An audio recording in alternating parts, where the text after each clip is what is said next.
Thank you as well in the Institute for the invitation, for the very generous attention you've been giving me. Everything has run so smoothly.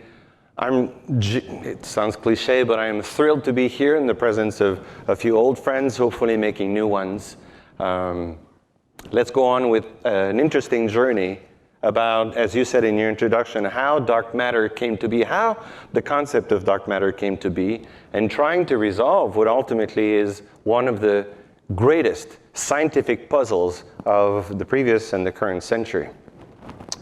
So let's see how this goes. I know a question in everyone's mind is, where is Queen's University? So you'll see that it's relevant to address this question as part of the presentation that I'm about to discuss. So we're in Canada, and Canada is north of the United States. We're in the province of Ontario. And Queen's University is located on the shores of Lake Ontario in the beautiful town of Kingston, which is equidistant between Montreal, Toronto, close to the capital of Ottawa.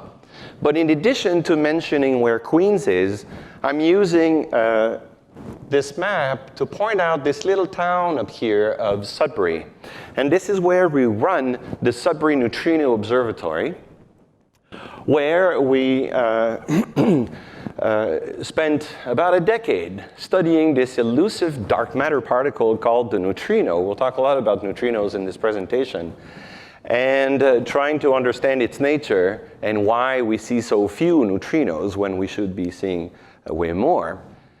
This decade of work on neutrinos led to a Nobel Prize in physics for the group directed by my colleague Art McDonald and also other scientists in Japan that I'll mention throughout maybe the latter third part of the presentation. Okay, so that's for a geographical introduction. Let's jump into the meat of the presentation. We're interested about uncovering the major constituents of the universe. Modern studies of galaxies through a field of research known as cosmology tells us that our universe is roughly 13 billion years of age, that the majority of all the particles that we know were formed in the very first second of the universe.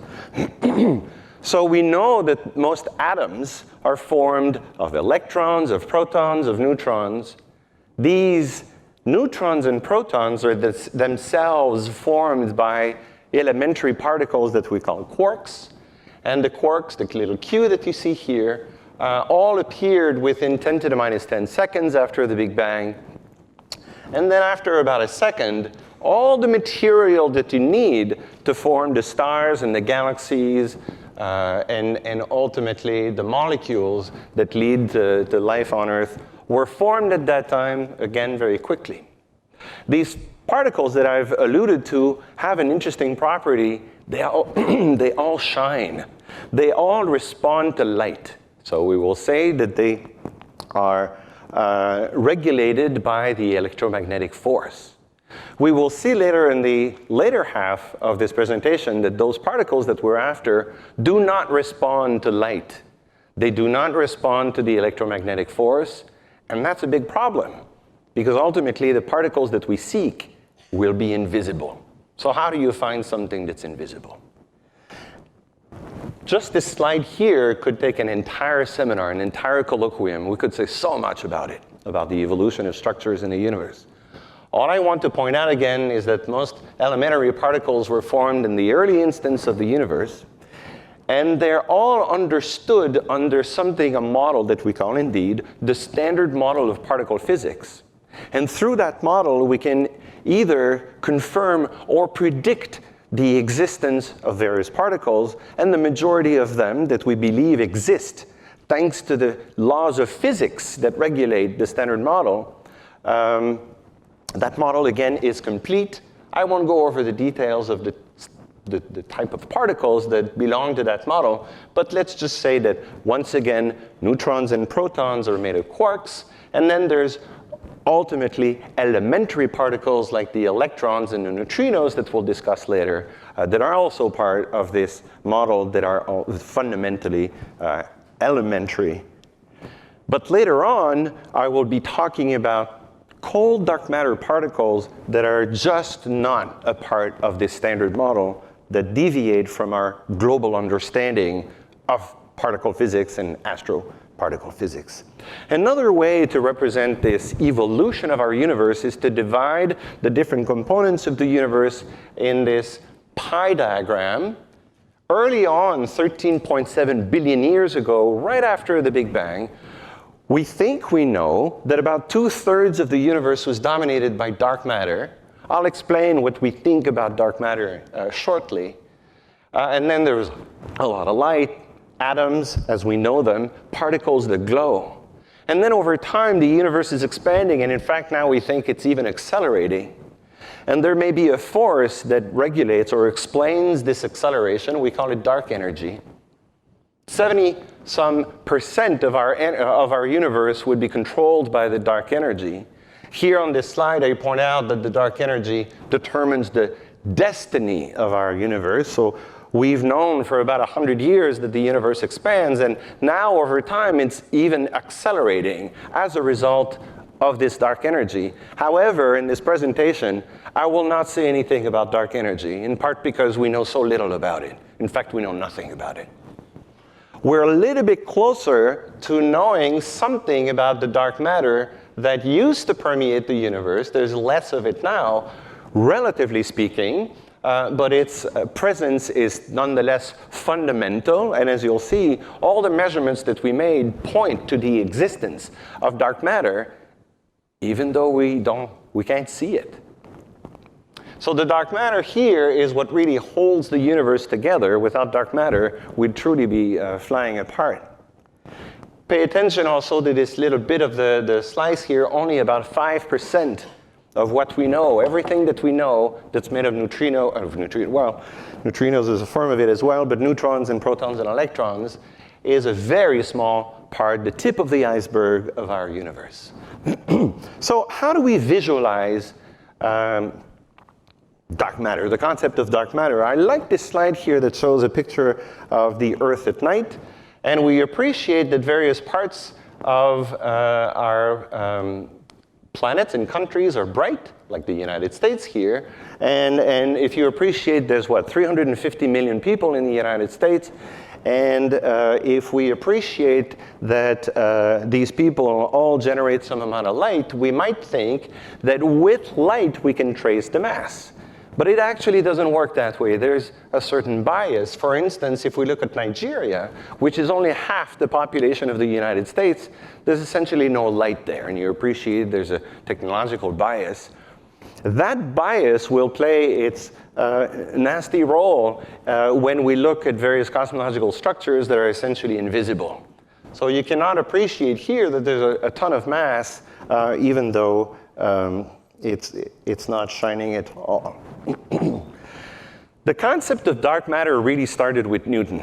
Some of you may know that Newton came up with the theory of universal gravitation, and so we appreciate that all bodies attract each other. The force of gravity is attractive, and in fact we can calculate that that force goes as the product of the masses, the two masses that are involved, divided by their distance square. So with Newton, we're finally, for the first time I should say, capable of calculating gravitational force between two bodies. And in addition, Newton did a lot or came up with a lot of realizations. That was one of them. Another one is to postulate that light could be thought of as a particle.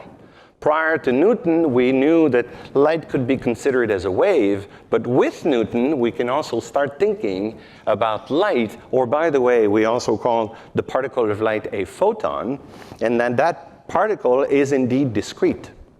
So if you take that concept to the next step, as Reverend John Mitchell did, some of you may know Mitchell as the father of seismology, but he did, as many scientists of its day, so much more than just his own field. So both Mitchell and the French scientist Pierre-Simon de Laplace both realized that if you use Newton's laws, you predict black holes. You predict for the first time the existence of dark stars, and here's how it works. And this will be the only equation in my presentation, I promise. But with Newton, we appreciate for the first time that because of this gravitational attraction, it takes a certain speed to escape the gravity field of a given object. On Earth, that escape velocity is 11.2 kilometers per second. For the sun, it's 620 kilometers per second. However, if through some process you could squeeze the mass of the sun into smaller spheres, the escape velocity would grow. So right now, it's 620 kilometers per second, but if I squeeze all that mass into a sphere that's 4 times smaller, that means the escape velocity doubles. You continue, you divide by 16, that means the velocity multiplies by 4. You can play that game and appreciate that by the time the size of the sun has been shrunk to 3 kilometers per second, the escape velocity is equal to the speed of light. So what you've just created is a black hole. Okay, and so appreciate the dates here. If I go back, we're in the end of the 18th century. So the concept of black hole is already introduced. However, it'll be ignored for the remaining 100 years. I don't have time to go into the details of why that is. Oops, this was supposed to be commented out. But actually, it's because of this guy. I didn't mean to include this slide, but here's Einstein that will explain in a correct manner why and how black holes are indeed a possible candidate for dark matter. We will come back to these objects in the latter part of my presentation, but keep that in mind, that it's in fact very simple, trivial, I shall say, to generate dark objects like black holes. Through the invisible, we can actually infer the presence of interesting objects that were, again, deemed anomalies at first, and then through their discoveries, you appreciate that there's a whole slew of objects that exist out there that were not initially expected, such as, for instance, planets in our solar system, exoplanets, same idea. Because of various anomalies in the motions of parent stars, you appreciate that there has to be a number of small planets and dynamical measurements of these motions of stars show the existence of thousands of extrasolar planets.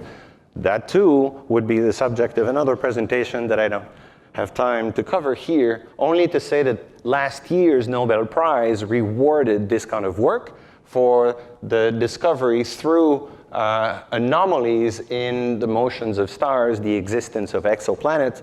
There were 3 Nobel Prizes. I'll talk about the third one in a second. I like to talk about the discovery of Neptune. It's a simple one. Back then, it was not that simple a derivation. Another French scientist, Urbain Le Verrier, realized that the planet Uranus wobbled on its orbit. Or actually, I should say that if you look at all the planets, especially the last one known at the time, the wobble in Uranus's orbit was a telltale of something else that needed to exist beyond the planet itself.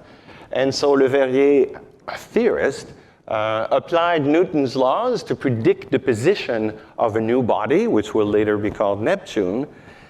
The news was dispatched to various observatories around Europe in particular, and shortly thereafter at Berlin Observatory, Johann Galle made the discovery of Neptune. This is a powerful confirmation not only of Newton's methods, as well as the power as a physicist and mathematician of Le Verrier. The director of l'Observatoire de Paris, the famous astronomer François Arago, quoted, "Le Verrier discovered a planet with the tip of his pen." This is very important because it also encapsulates the type of work that we're doing in this field, often discovering, in this case, planets, but sometimes subatomic particles, just by thinking through with a pen and equations and realizing that something is missing. I don't really have time to go over all these anomalies, these examples of anomalies in science, but one beautiful one that I cannot skip is the discovery of this particle of dark matter, ultimately the neutrino, that comes about by realizing that various atoms can spontaneously decay into another one. This was known in the 1930s. Even before the neutron was discovered, even before we knew about the details of particle physics, we appreciated that some atoms could transform essentially spontaneously from one to the other. And two Italian physicists, Wolfgang Pauli and Enrico Fermi, postulated the existence of these particles that had to be neutral and had to be very light.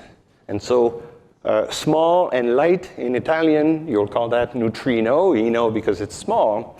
And it had to obey laws of conservation of energy, and another one, complex one, this law of conservation of angular momentum. All that, again, it's the same analogy, tip of your pen, just on paper. You need to have a particle that's not there, and not only that is not there, Pauli said, I've done a terrible thing. I've postulated a particle that cannot be detected. That was the beginning of modern research work on dark matter astrophysics, dark particle astrophysics. Well, they thought back in the 30s that it could not be detected, but in fact, 20 years later, the neutrino was confirmed.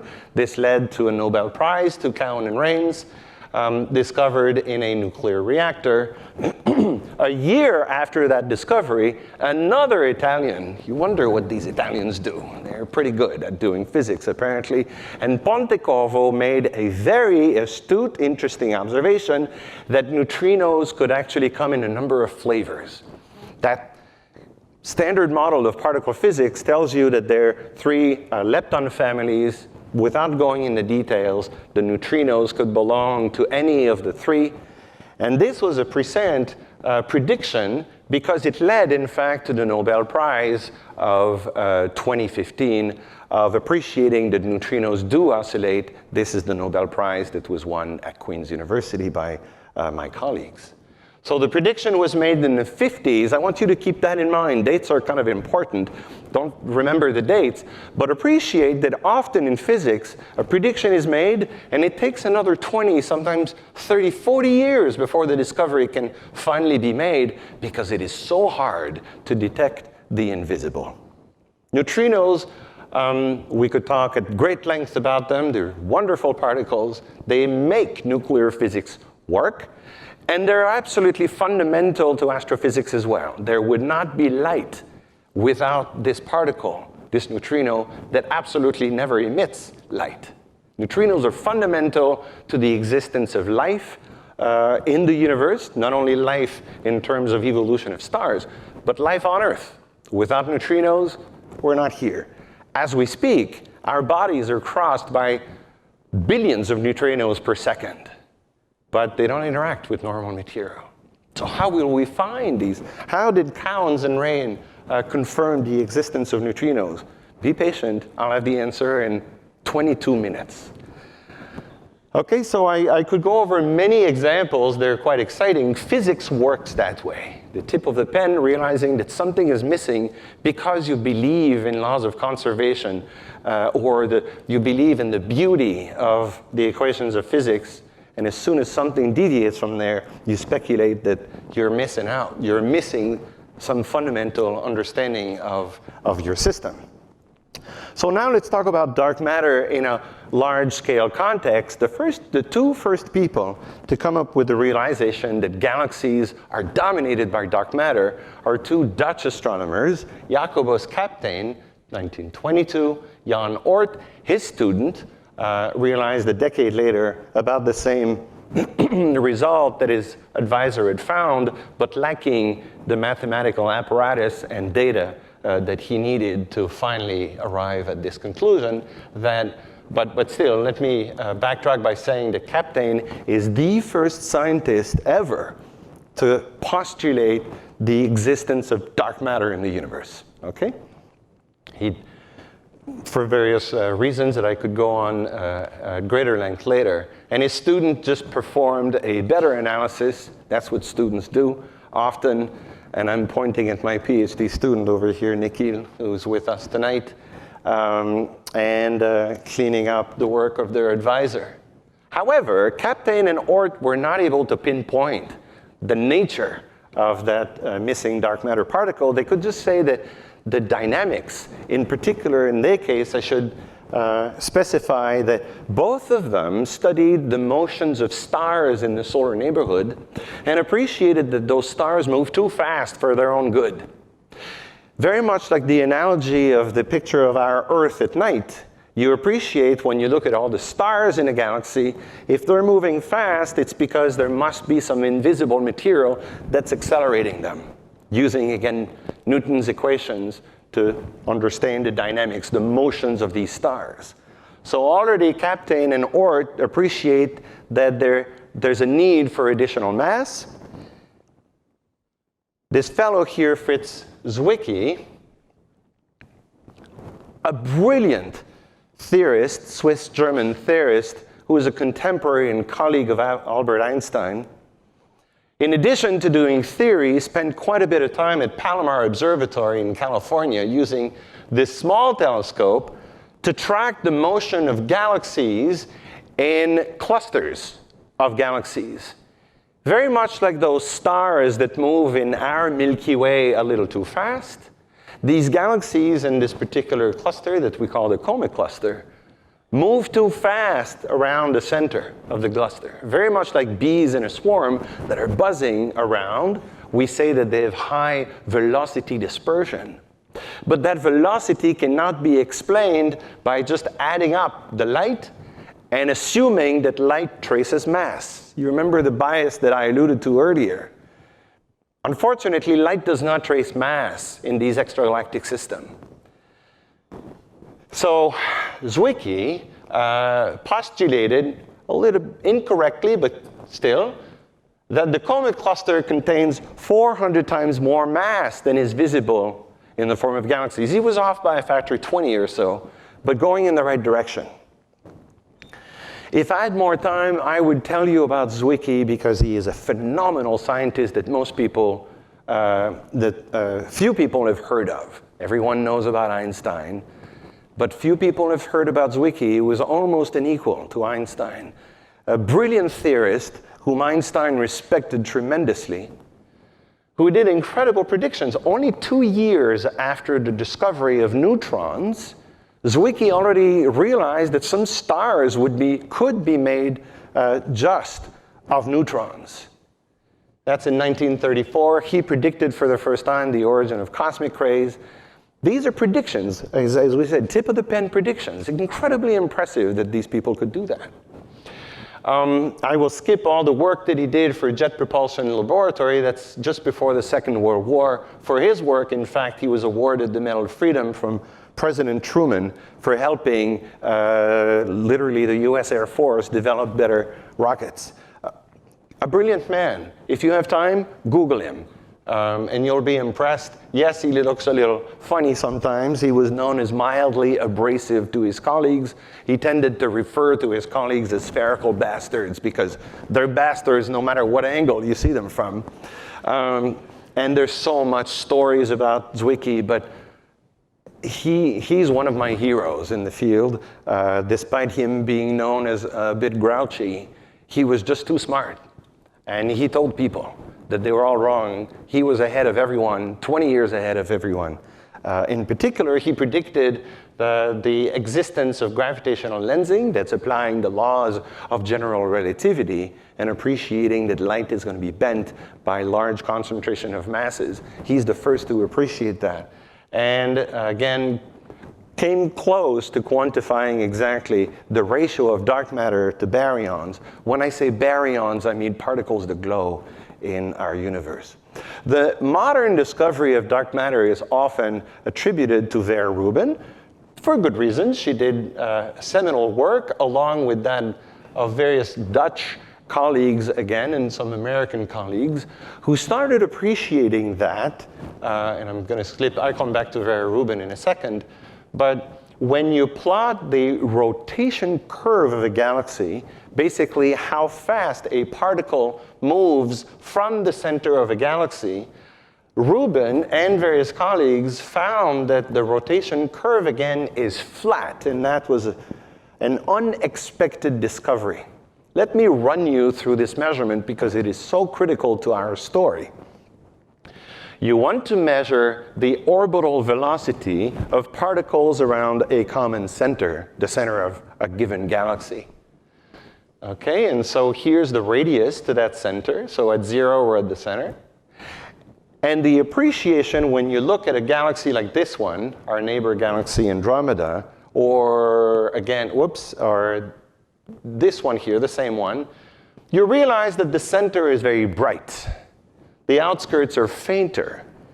And therefore, again, if light, this is quick, if light traces the mass, therefore, there should be more mass in the center, and then the rotation curve should drop, as expected. You count the light in the bulge of the galaxy, the center of the galaxy. You count the light in the disk of the galaxy, the outskirts. You add it up. And your prediction is that all particles should follow a certain rotation curve. This is what was expected prior to the work of Rubin and her colleagues. But instead, what we found were flat rotation curves. And that was yet again another shocking evidence that there's a lot of unseen material out there. The only way to keep all this material spinning at such high speed is to have a lot of mass to contain those particles within the galaxy. Otherwise, this is very much like putting kids on a merry-go-round and spinning that merry-go-round a little too fast. Well, you know where the kids will end up. Because you see all these stars and gas in a galaxy, you know that that galaxy must be bound, and the only way to do that is to invoke dark matter, or at least a component of the galaxy that's not been seen. So in fact, before Rubin, so we're thinking before the 1970s, the notion of a galaxy was very much WYSIWYG. What you see is what you get, okay? The post notion of a galaxy is very much that of glowing material embedded in a sphere of dark matter. And here I point out that this dark matter halo, that's what you would see if you wore dark matter goggles. But please appreciate that this is not to scale. In fact, if you think of this as the optical diameter of the galaxy, the dark matter halo is this big. Is basically 5 times the diameter, okay, measured optically. So you'll see that the new order, ultimately the post-Rubin order, is to appreciate that galaxies are very much like an iceberg. The tip is the glowing material, and it amounts only to about 20% of the total mass of a galaxy. The other 80%, we have no clue what it is. So for lack of any better term, we call it dark matter, okay? But the dark matter we know cannot glow. So that means it cannot be part of this standard model of particles. It's something else. What is it? Just very quickly, apprentices here, you mentioned the work that I've done with some of these people. I have the greatest respect for Vera Rubin. She was, in fact, my scientific grandmother, meaning that she was the advisor of my advisor. And in 2009, which is the International Year of Astronomy, celebrating 400 years since the major discoveries from Galileo, we organized a big celebration for Vera Rubin, celebrating her 80th birthday and all of her scientific achievements. So here she is with a colleague of mine. In fact, in recognition of all this work, there's a brand new observatory that Americans are building called the Large Synoptic Survey Telescope that has been renamed the Vera Rubin Telescope. I think I will skip some of my work, and we need to move on, I think. This is, yeah, it's too bad. It's really good stuff. but we need to move on. What I'm trying to do here is to build up evidence for dark matter in various forms. We've talked about Zwicky, we've talked about Oort, Kapteyn, Rubin. All of these measurements are a little bit different. The work that I did is also a little bit different. This one is important, the observation of clusters that collide, that bang into one another. This one, the bullet cluster, was one of the first observations about a decade ago that clusters indeed move through each other.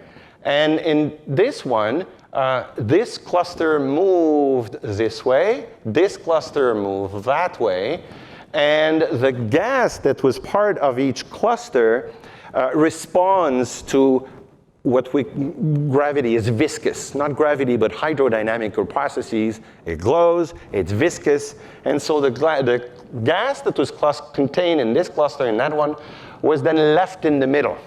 But the dark matter kept moving. We know that for a reason that I can explain a little later.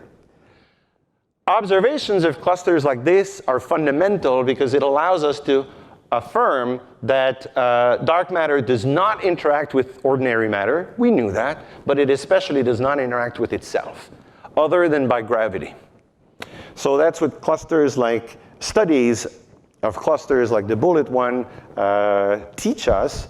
And ultimately, and there's more observations or more signatures of dark matter in the universe that lead us to this very interesting paradigm. It is called the lambda CDM. I'll skip the details about the lambda. C stands for cold, dark matter. Leads us to three fundamental observations. One is that the dark matter particle needs to be fairly massive and slow-moving. Second, we believe that the universe started with a tremendous phase of expansion that we call inflation. And third, that not only is the universe expanding at first at linear speed, the speed is changing with time and therefore it's accelerating. And this acceleration, we think, is controlled by a form of dark energy that we don't know. So these three realizations are very interesting because they're all tied to one another in the first place. And furthermore, none of them are a direct consequence of the standard model of particle astrophysics. None of them make sense to us. We have no confirmation that there's dark matter and dark energy and inflation. Yet we believe so strongly in all of them. So again, I don't have time to talk to you about inflation and dark energy. Guaranteed, whoever confirms these beliefs, I should say, gets a Nobel Prize or two. But now we're going to stick with dark matter. And I want to move from those signatures of dark matter on large-scale structure, in galaxies and clusters of galaxies, to trying to find out what is the nature of the dark matter particle. So a couple of years ago, I invited some of the key players in the field to come to Queen's University to debate all of that and see if we can arrive at some form of convergence. I don't have time to talk about all these people. Here I am, a former graduate student of mine. But all of these have played a key role in our understanding of both particle astrophysics and dark matter signatures in galaxies. This fellow here, Digborn, coined the term cold dark matter, coined the term hot dark matter. The fellow who coined the term dark energy was in the bathroom when this picture was taken. So he's not there. There's Mike Turner. Again, I won't go. This is my PhD advisor, who was also advised by Vera Rubin, who did seminal work as well on understanding manifestations of dark matter on large scales, in particular in elliptical galaxies. But I want to stress this person who's sitting to my right, Jim Peebles, who's the laureate of the Nobel Prize 2019. I mentioned there were two other astronomers. They were exoplanet astronomers, the first scientists to confirm the presence of exoplanets. And then at the other extreme of the spectrum, Jim Peebles, who was rewarded with the Nobel Prize for his work on understanding the large-scale structure of our universe, but specifically in the context of a cold dark matter dominated universe. So what is the dark matter? Wouldn't it be wonderful if it were normal stuff? I alluded to dark stars earlier. Could it be that these are dead stars that are no longer glowing? Dead stars, free-floating planets, black holes. If there's a lot of them, then we don't need to scratch our heads anymore, and case solved. So can we, in fact, confirm whether the dark matter is, and when we say normal, we also mean baryonic. So all these electrons and protons and neutrons are under a family that we call baryons. And collectively, we'll refer to them as machos for massive, compact, halo objects. So could it be that in the halo of our galaxy, there's a lot of free-floating massive objects? We can't see them, but perhaps we can detect them. And wouldn't it be wonderful if they would explain the dark matter problem? So again, Einstein to the rescue. We know, thanks to Einstein, that if light passes close to a massive body, it's going to be bent. Okay? And so this bending here we refer to as gravitational lensing. And if you have a macho that passes in your line of sight and you're looking at a bright, distant star or luminous object, its light will be magnified by the action of the mass of this macho. Okay? So next to any moving massive object, light is being bent. So that would be the idea that also Zwicky exploited in predicting that there would be gravitational lensing in the vicinity of clusters of galaxies. Here we're on small scales, and that's why we call this microlensing. So if you look at a star, a background star, before and during and after the passage of a macho, you see that while the alignment is perfect, the image of your star is magnified. So you get a light curve, and if you can track stars and appreciate that their brightness changes over time, bingo, you've confirmed the presence of machos in the halo of our galaxy. Simple experiment, you would think, well, really? Here we are, say, imagine this is our Milky Way. We're located a certain distance from the galactic center. And if we observe a bright star and machos happen to pass in our line of sight, they will cause microlensing. This ought to be fairly simple to detect. In principle, technically, yes, but where are you going to point? Are you going to follow this star or that star? The problem is that typically only one star in a million will be lensed at any given time. So how do you solve this problem? You don't know where to look. Well, perhaps the trick then is to look at 1 million stars at a time. And luckily, we were able to do this starting in the 1990s. We had detectors that were large enough to take pictures of million or certainly thousands of galaxies at any given time. But we also have computers that are powerful enough to analyze the light curves of these objects without actually staring at them in a very classical fashion.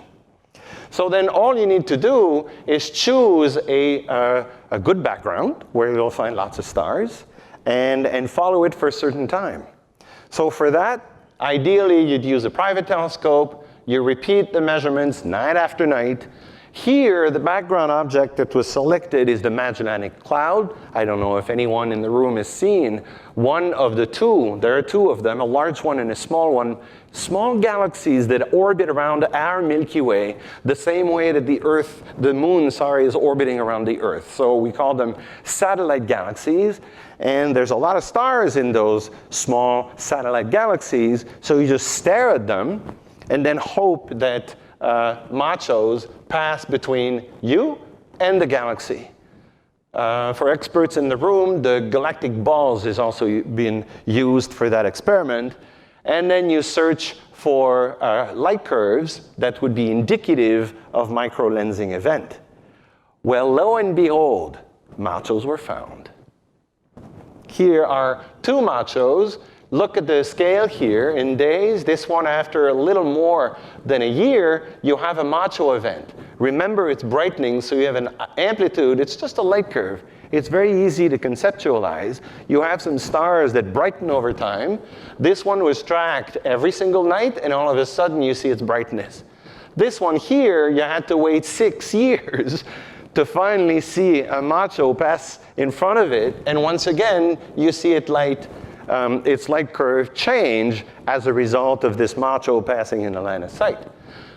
All of you have already appreciated that these are two different macho events. This one is quite bright, but you see the shape of the brightening or the light curve is different than that of this one. In fact, the duration and shape of the light curve depends very much on the speed of the macho, its location, whether it's exactly in your line of sight or a little above or below, and the mass of the macho. This really is what we're after. And this experiment enabled, in fact, to constrain the mass of the machos. Absolutely wonderful. However, it did something else that was not so great. Over the course of 8 years, a whopping number of 20 machos were found. Not 2 billion, not 2 million, but 20. So machos would ultimately not solve our problem. Okay? The conclusion of this experiment is that at most 20% of the dark matter is explained by machos. In fact, the number that we quote these days is more like a few percent. Okay, so if it's not going to be machos, let's look at WIMPs. This is the time for WIMPs to take their revenge. And the WIMPs here will be massive particles, but dark matter particles, so particles that don't glow, that interact only via the weak force. There are 4 forces in the universe, the weak, the strong, electromagnetic, and gravity. So to say that they interact via the weak force is really just not a reflection of the amplitude of the interaction, but just the fact that it's a weakly interacting interaction. It's a weak interaction, sorry. And maybe the kind of exotic stuff that we're looking for would be massive neutrinos. Those are explained, in fact, by our standard model. These would not. These would be a new kind of dark matter that we are looking for. And maybe, in fact, we can explain the dark matter problem with WIMPs. And we're encouraged along those lines, thanks to the work that we did in particular at my university at Queen's through the Sudbury Neutrino Observatory. Here's a picture of the observatory with its acrylic vessel filled with heavy water. And I'll spare you the details, but this turns out to be a very good way of triggering interactions with neutrinos. I won't explain exactly how it works, but the bottom line is a neutrino interact with a particle of heavy water, and when that happens, through a specific reaction, something called Cherenkov radiation is emitted, and with photomultipliers you can detect and confirm that there was a neutrino that entered your vessel here. We're located 2 kilometers underground to shield ourselves from cosmic rays and high energy particles that are coming from other stars. At that depth, in fact, we're the lowest, we're the deepest lab in the world, and therefore the cleanest in terms of interference from these unwanted particles. We know that when there's an interaction, when we detect an interaction in the vessel, it's likely due to neutrinos. Now, I told you that neutrinos cross the Earth, our bodies, at the rate of billions per second, and it doesn't interact with anything. It can cross through several light years of lead without even interacting with a single atom. But once in a while, you can have an interaction, and out of the billions that pass through the Earth per day, we detect typically 20 of them per day. So typically 1 per hour. So that's wonderful. I spare you again so many fun details about the experiment. But what SNO enabled for the field of particle physics is a confirmation that the neutrinos oscillate, which means that they change their flavor in a particle sense as they travel from the sun, where they are created, to us. So that travel time is typically 8 minutes because they travel at the speed of light. So all of that is wonderful, and in fact it led to a Nobel Prize, and it led to the ability to calculate the mass that exists in the form of neutrinos in our universe, and to appreciate that there's just as many neutrinos by mass as there are stars in the universe. That looks like a big number, but in fact it's not. It's tiny. You may remember the little wedge that we had, 5% of the total mass energy is in baryons, and so that, again, is not enough to explain the dark matter problem that we're after. Very quickly, this is my colleague, Art McDonald, receiving the Nobel Prize from the King of Sweden, Carl Gustav, in 2015. All right, so hot dark matter, I have to say, is ruled out. We know that if we try to form structure with particles that move as fast as neutrinos, because neutrinos have a light mass, those structures will be wiped out by the neutrino. We need something that's massive, okay? Hence the search for the WIMP. And the M in WIMP is critical, weakly interacting massive particle. It cannot be neutrinos. And again, we've also shown that there's just not enough neutrinos in the universe anyway to explain the dark matter problem. So I'm going to wrap up our discussion about the search for dark matter particles is strongly ongoing at SNOLAB. We now call it SNOLAB rather than SNO because we're no longer looking for neutrinos, we're looking for WIMPs, among others. There's other types of particles that we're looking for, but the WIMP is one of them. And once again, I want to point out that SNOLAB, these are different laboratories in various places that also run neutrino or dark matter experiments. We are the deepest, and that makes us the cleanest, and it helps interpreting your data. The data are actually very complicated. I'll skip this. This is basically going down in this ultra clean laboratory where snow existed before. So imagine yourself, you're going down a shaft. It takes, 3 minutes to go down this active mine. It's a nickel mine in Ontario, in Sudbury. You go down with the miners. Everyone is dressed in mining gear. The miners go this way. The scientists go that way. You walk 1.5 kilometers. You enter this incredibly clean room after taking a couple showers to remove all the dust and all the specks off of you. You're dressed like a surgeon in this lab. And we're running a number of experiments. Back in the day, 10 or so years ago, we had only snow. Snow has been replaced by another one, Snow Plus, that I could describe later. But the majority of these experiments here all care about one thing: finding the particle of dark matter. There are multiple ways to do this. Again, the big question is, how do you detect the invisible? Well, it turns out that once in a while, a dark matter particle can annihilate with itself. This is the symbol of dark matter particle. And perhaps, if they do exist, they will collide, and the product of that collision could be detected. So we look at annihilation products. And again, if you run an experiment that's very clean, and all of a sudden you start seeing these products appearing, you know that there had to be an interaction that could only be caused by the collision between dark matter particles. Accelerators and indirect detections I could mention, but I'm running out of time. I want to stress what we're doing at SNOLAB now is focusing largely on direct detection. And a direct detection is simply having a particle of dark matter that collides with a target nucleus, which typically will be chosen to be a noble gas that doesn't interact with itself. We like to use argon. I believe there are people here at NYUAD that use xenon. We like argon for reasons that I could explain as well later. And basically, you appreciate that there could be a rare collision between the dark matter particle and the nucleus. The dark matter particle remains, but there is a recoil of the target, and recoil means loss of energy and therefore emission either of a sound wave in the form of a bubble or in the form of light. And that's what you want to to track.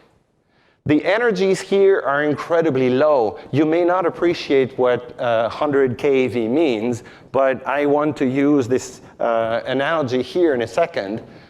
These are pictures of some of our experiments, not this one, but these two are running at SNOLAB. So how do you visualize 100 keV? That's about the impact of a grain of salt that hits the surface divided by 100 billion. Okay? A billion is 10 to the 9, so it's incredibly small. I'm Canadian, so another example of that quantity here is to think of a hockey puck that would move about 1 millimeter per hour. Okay?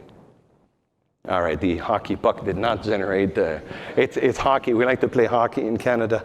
So you need incredibly sensitive detectors. You need very clean environments. That's what we have, as I said, at SNOLAB. This is the largest dark matter detector in the world at the moment, DEEP, which stands for Dark Matter Experiment with Argon Pulse. We like argon, again, for reasons that I could explain later. And the experiment is just starting now. And here we are, various scientists. Here I am, in fact, down in the lab. And I want you to appreciate that when we ran these experiments with neutrinos, we typically detected what? 1 neutrino per hour, okay? Neutrinos, we've appreciated, cannot explain the dark matter problem. We need a particle that's more massive and interacts even more lightly with matter than a neutrino. So in fact, what is the expected detection rate for a particle of dark matter? Well, also just about 1 per year. 1 detection per year. That's what our models suggest for the detection rate. And then you might say, what? I've waited, 50 minutes to arrive at this impossible conclusion? Because if you're running the experiment and you're convinced that you made that one discovery, that you detected that one event that you're expecting per year, how do you know that this was not a false result? How do you compare your result with anyone else? Well, first things first, we need to prove that our detectors work. And as you saw, there's not only one, it's not just DEEP. Just at SNOLAB, there's a dozen of them. In various other labs, there's an equal number of experiments going on. And soon, we will confirm that our detection methods work. And when we do so, the trick is simply to expand the size of our detectors. And we hope that in about 5 to 10 years, the rate here will go down to about 1 event per month. So we should soon be, we hope, routinely measuring the detection of dark matter. And I want you to remember when I stressed the fact that predictions were made at a certain time, and it takes another 20, 30 years to finally discover. Einstein often said, be aware of your limits, and when you are, break them, exceed them. That's exactly what we're trying to do, and hopefully the future is bright. But again, if I come back here in a decade and you ask me the question, have you found it? And I say no, then that means we need to completely reinvent our model of particle physics. But we still think we're on the right track, and that's why we're investing millions of dollars in these experiments, and governments are giving us all that money to pursue our research. So in summary, I want to remind you that dark matter, there's something missing out there. We know through galaxy dynamics, I mentioned lensing. I didn't have time to explain how the cosmic microwave background constrains the density of dark matter in the universe, but it does so in a very elegant and accurate way. All these measurements combined show that about 80% of the mass in the universe must be in dark form. We've also appreciated that it cannot be in the form of machos. At most, a few percent of the machos explain the 80% that's missing. So the missing mass is still very much an unsolved problem. This is unfortunate because it's, again, one of the most fundamental problems in physics today. Finally, the structure formation, so making galaxies in the standard model of particle physics, reminds us that the particle that we're looking for is not explained through our normal channels of particle astrophysics. It needs to be a non-baryonic component. What it is, we still don't know, but we have a number of experiments that are dedicated to finding it, hopefully in the next decade. I'll leave you with that. Thank you very much for your attention.